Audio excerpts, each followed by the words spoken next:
So hello guys, what's up and welcome back to my YouTube channel. It's me, your girl Barrister Neze, and this is Nezeville. Who has a right to a man's properties, his lands, his monies when he passes? Is it his father, his brothers, his wife, or his sons? Maybe his creditors. This video will be a very powerful content. Do not skip a bit. Watch with your husbands, watch with your wives. If you need to take notes, get a pad and pen. There will be lots of gems. Before we begin, if you're just seeing my face for the first time, or if you've been watching without subscribing, don't forget to hit the subscribe button now.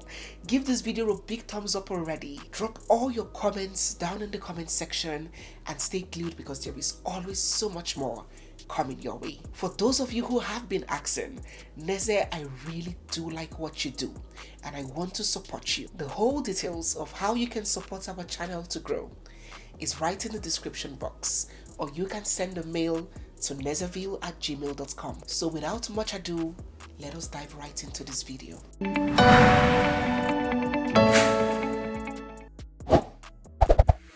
Clashes over lands, properties and territories have always been a major cause of war amongst the nations. But these wars and conflicts are not restricted to nations alone. Even in families, between brothers, amongst siblings and relatives, between husbands and wives, oh yes, the tussle about who owns what and to whom what is due to has always caused disputes. It has led to assassinations, both of persons and of characters, protracted court cases, generational enmity being handed down to innocent children, and even diabolical and spiritual attacks. Ugly as it gets, nations and people will never stop fighting about properties, and narrowing it down, the subject of inheritance always generates controversy. And in Africa, especially Nigeria, it is a whole different ballgame. In other climes,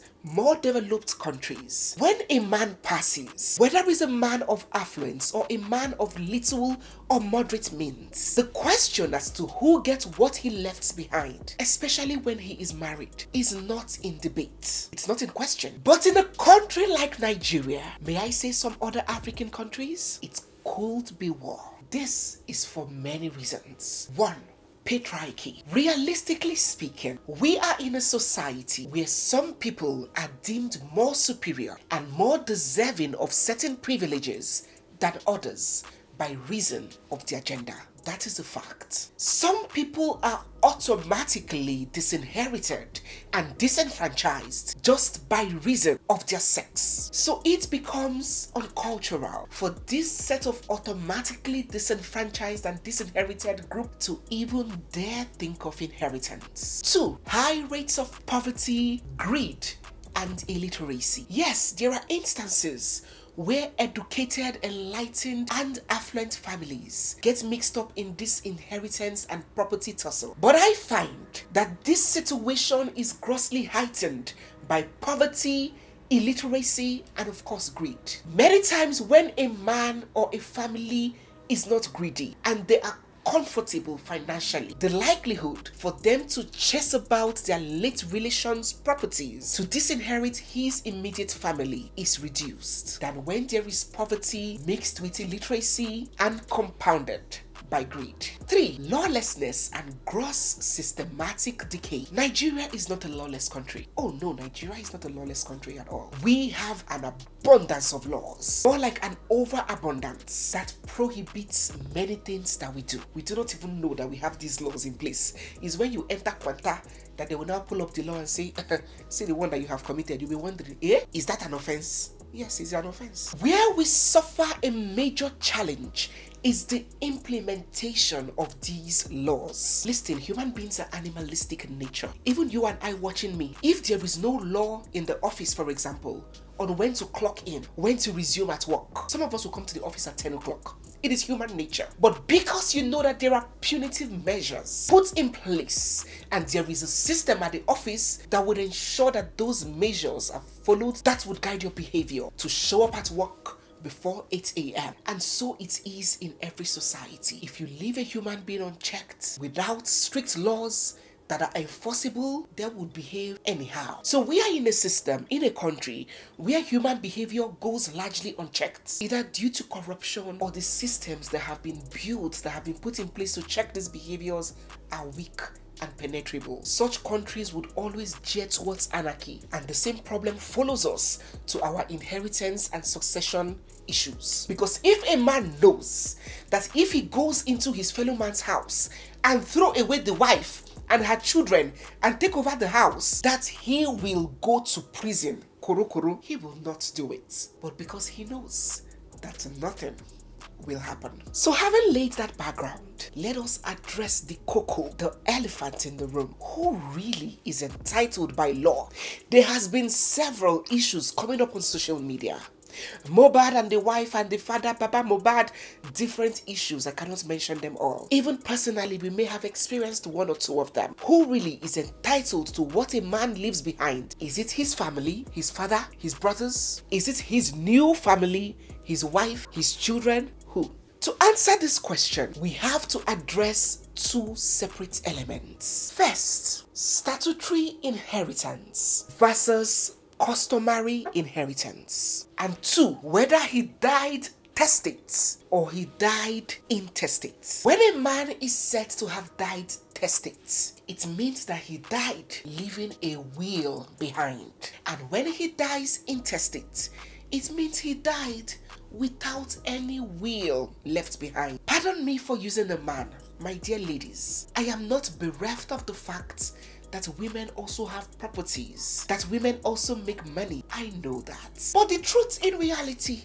I would always relate my teachings to reality. The truth is that in most cases, we don't see the women's families, the women's father, the women's brother coming to fight for her property when she passes. It is automatically assumed that the husband has a right to what she left behind. But we cannot say the same for the man. So that is why I'm concentrating on his property. He. I know what I am doing. So if a man dies testate, if he leaves a will behind, he makes it easier and straightforward for everybody. The Wills Act of Nigeria stipulates that anyone of legal maturity means anyone of age, and of sound mind, his mental capacity is not impaired, can determine how he wants his properties to be distributed by writing a will. And that will becomes supreme and binding to everyone. Writing a will takes away all the ambiguity. It makes your exact wish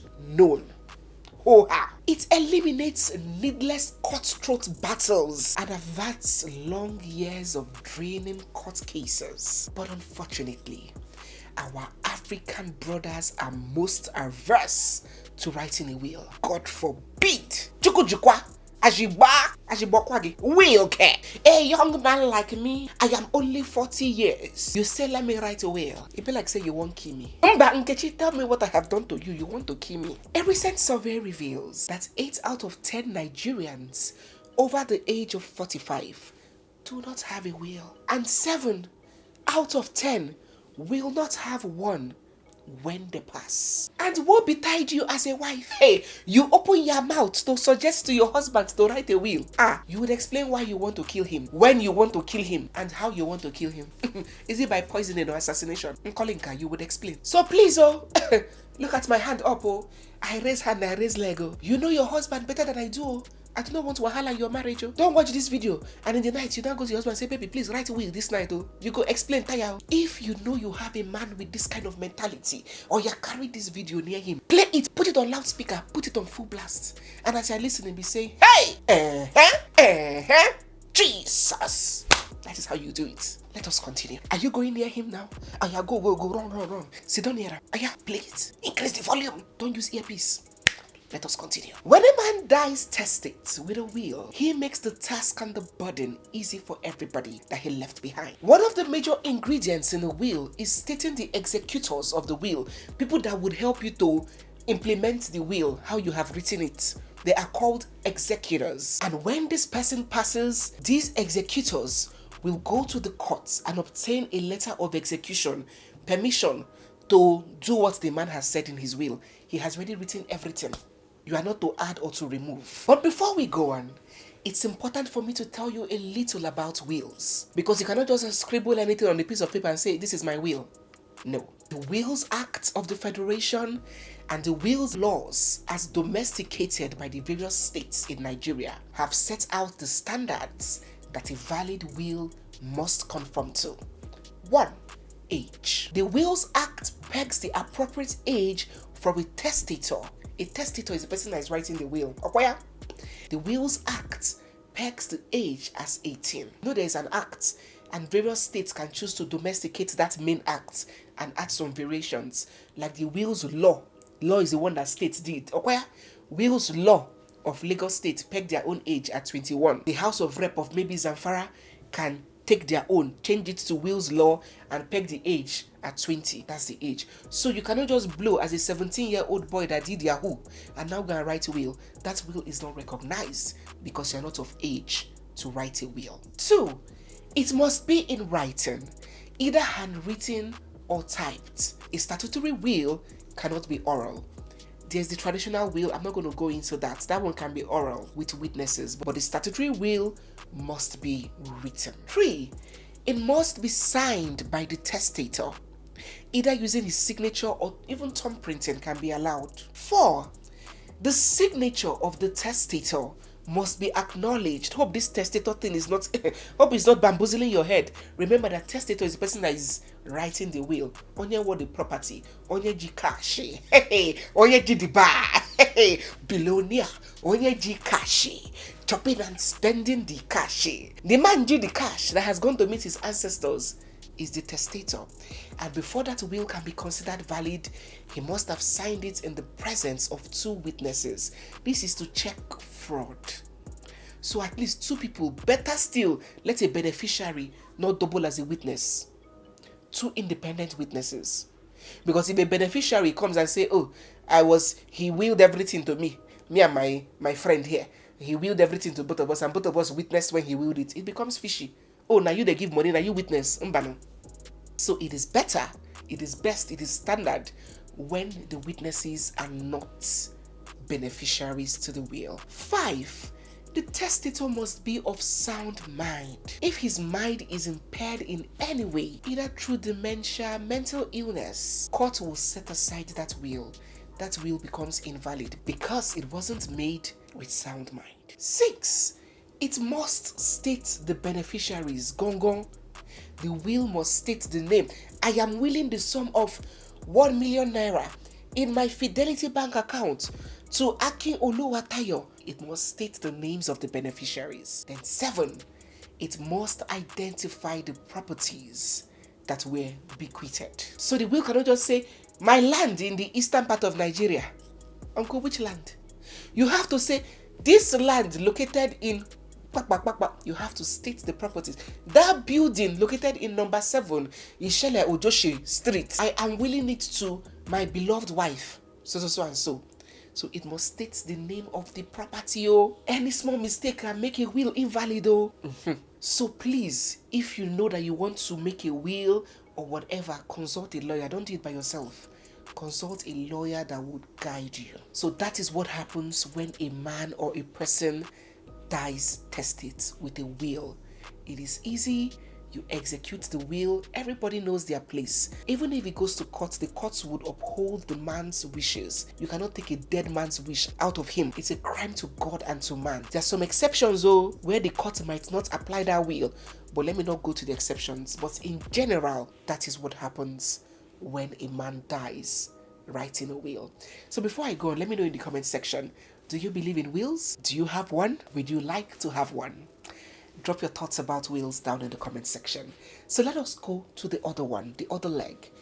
If a man dies intestate, no will. I'm sure many of you are interested in this one because I can bet that 95% of us are under this WhatsApp group. Neze, how will I write a will?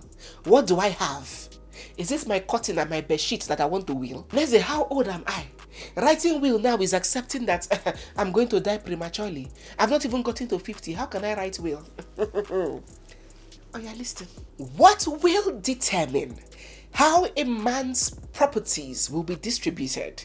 In law, it is called how his estates will be distributed. His estate means everything he left behind. Not that he went to open estate, Dolphin Estates, not that kind of estate. Estate in law means everything he left behind. His car, money in the bank, cash at hand, land, building. All of that is called a man's estate. What will determine how his properties will be shared as a married man will be the kind of marriage that he conducted during his lifetime. Oh my God. If he conducted a statutory marriage during his lifetime, marriage under the registry, aka court marriage, then the administration of estates law and the Marriage Act would determine how his properties will be shared. Calm down, I will explain everything to you. Whether he's a traditional man, whether he's a red cap chief, whether he's an Nzenozo, as long as during his lifetime he went before a court and raised his hand up and engaged in a statutory marriage. Remember what I told you guys some time ago, that where there is a clash between traditional law and statutory law would always win. It is superior to traditional law. All these laws are acceptable in Nigeria, they can coexist, but when there is a clash, statutory will take prevalence.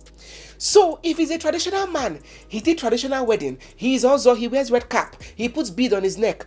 If he also did court marriage, his properties will be distributed according to English law, Beke law, not traditional law. But if the only marriage that was conducted during his lifetime was a traditional marriage, customary marriage, then the distribution of his properties will be according to customary law of his land. Oh my God. A few days ago, I called you people to the village square. I said you people should tell me first. I want to hear, I want to listen. Tell me what kind of marriage you would like to conduct when it's time to get married. Or if you're married, which one did you do? A lot of my men will say, traditional marriage, traditional marriage. Many of them, the reason why they are choosing traditional marriage, I didn't say all, don't quote me. Many of them, the reason why they're choosing traditional marriage is to get liberty and laxity to do and undo. Do you understand my drift? Am I drifting? Let me drift back. The reason why many of them are choosing traditional marriage is because they want the rights of adultery without being held accountable. They don't want any woman to sue them and take what they have. But what many of us are not aware of are the many consequences that come with these various marriages. Do not let your family suffer because of your ignorance, because of your indiscretion, because of your greed, because of your selfishness. You are thinking about your machine gun alone. I will tell you everything and then you can make your choice. Are you subscribed yet? Oh my God. Oh my God. Are you subscribed to this channel yet? You are shitting yourself. Hit the subscribe button. Give this video a thumbs up once again. Begin to drop all your comments in the comment section. Let us proceed. I'm going to read this very vital case to you guys. You know, when it comes to inheritance, we bank on several case laws. Many of these laws were inherited in 1902 when women were still seen as stones, when things have not developed as much as they have now.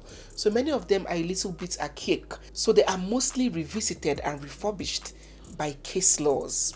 One day I'm going to explain case law to you. It's called judicial precedent. That is the law that is gotten from when a court rules on a matter. Let me read this case to you. Again, my eyes will be lowered. The case of Salubi versus Nwariako, 2003. The deceased person, not the person who get disease, deceased, that's the person that has died. The deceased person died intestate without will, survived by his wife, whom he had married under the Marriage Act. That's court marriage under the Marriage Act, and left behind a substantial property. There were 2 children born by the said wife and 2 other children born out of wedlock. He played away match. Okay, let us go on. On the death of the deceased, Intestate letters of administration were granted to his wife and the first son, but she declined to be an administrator. She didn't want to be an administrator in her husband's property. So the eldest surviving child of the deceased, unhappy with the management of the estate by the first son, the eldest surviving child of the man is a woman. She was not happy with how the first son was managing the estate of their late father. Remember that he became sole administrator when the woman, the wife, said she does not want to do, right? She commenced legal proceedings to set aside that letter of administration. She also sought an order from the court that the estate of the dead man be distributed to all the beneficiaries in accordance to the administration of estates law. And that administration of estate law states that any property which the deceased who died intestate might have shall be distributed in accordance with the provisions of that law, that administration of estate law, not customary law, regardless of the custom that the man practiced, regardless of the customary law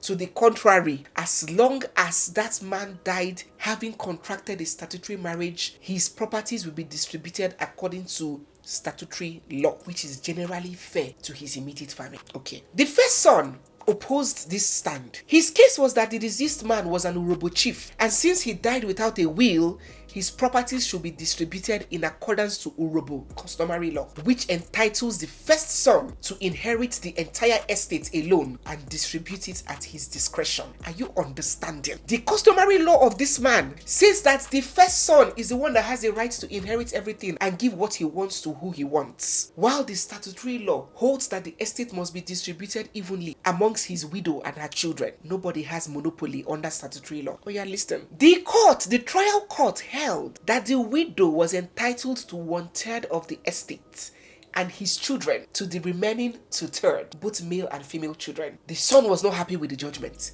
He went to the Court of Appeal. The Court of Appeal held the same thing. No be only you get them. His wife must get. All the children must get. The guy was still not satisfied. He took the case to the most superior court of the land, the Supreme Court. He appealed to the Supreme Court that the application of the law of succession, that's administration law, that is not applicable. It is wrong, since his father is an Urobo chief and he died without will. But the Supreme Court flung out his lawsuit and said that as long as a statutory marriage was contracted, as long as that man did court wedding, court laws supersede customary laws, and that his properties must get to his wife and his other children. The same position was held in the popular case of Obuzes versus Obuzes, 2007. Court wedding, traditional wedding, there are implications. So if this man conducted a traditional marriage and he passed without a will, because sometimes we don't know when these things happen, they can take us unawares. His son would have won this lawsuit because his properties must be distributed according to customary law. In our next video, we are going to address this other part, this customary succession, this part of a person that did only traditional marriage and died without will. We're going to address it extensively. So in this case, where a man died without a will, but he did court marriage, the letter that will be gotten from the court is not letter of execution. Remember, letter of execution is when the man died with will. Then you now go and get letter of execution and execute. In this case, without will, it is letter of administration. You get letter of administration from the court and you administer his properties. Now, who has a right to go and get this letter? Can anybody just walk into the court and say, give me letter of, I'm his cousin, he has passed, give me the letter of administration, let me start sharing his properties? Who has a right? There is a hierarchy. Let me read it to you. The first person that has a right to go to court and get letter of administration and get access to a man's property is one, the surviving spouse. In law, the surviving spouse. Not his brother, not his father, Papa Mohbad, not his siblings, Uncle Chinedu in Anambra State. Unfortunately, their case does not fall under here because she married only customarily and the husband Mohbad died without a will. We are going to address that one in the next video. Very hot. So this one, now that there was a court wedding, it is the surviving spouse that is number one on the list that has a right. The father does not have a right to jump the surviving spouse and go and start getting property. The surviving spouse. 2, where there is no surviving spouse, maybe the wife predeceased the man, died before the man. The next in line is the children of the deceased. If there are no children, the grandchildren of the deceased. So even grandchildren even comes before the parents. 4, the father or mother of the deceased. spouse, children, grandchildren, parents, mother or father. If the mother or father are late, then his brothers or sisters, where these other ones on top are maybe late. If no brother or sister call, you don't get papa, you don't get mama, you don't get wife, you don't get child. The next line is half brothers or half sisters. After half brothers, maybe you don't have that one too, then grandfather or grandmother. The next in line is uncles and aunties. But traditionally, we are going to see uncle up there. We are coming. Number 8 is the creditors of the deceased, the person that he owes. Because when you're administering a man's property, you're going to settle the people that he's owing. So when all these family members are not available, then the person that he's owing has a right to obtain the letter of administration and use the property to pay the money that the dead man borrowed. Yes, it is legal. Then where all these other people fail, the man is just alone in this world, then the administrator general, that's a government staff, will then swing in to administer his estate. Abego, if you are angry that statutory law has more power over customary law, I beg, I would always give you guys the cocoa, the tip, Bikonu. Petition to the House of Senate and tell them that from now henceforth, you want the Obis, the Ezes, the Alafis, the Onis, the Emirs to be the ones to occupy the House of Assembly, so that only native laws would rule us. That you don't want the Senate to be making any laws at all. Cha-cha-cha.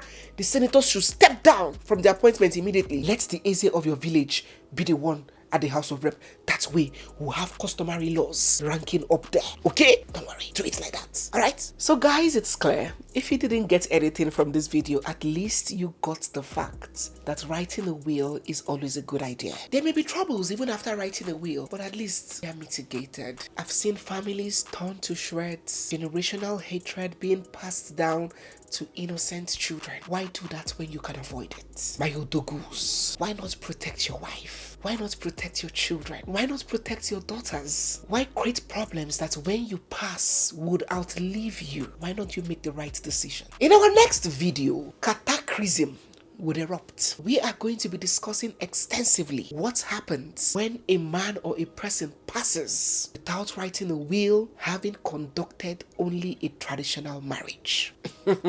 Which is the case of Mohbad's wife, Wunmi, and all the cataclysm with her father-in-law. We are going to see reasons. So if you're new here or if you're watching me without subscribing, don't forget to hit the subscribe button. Give this video a big thumbs up if you've learned something.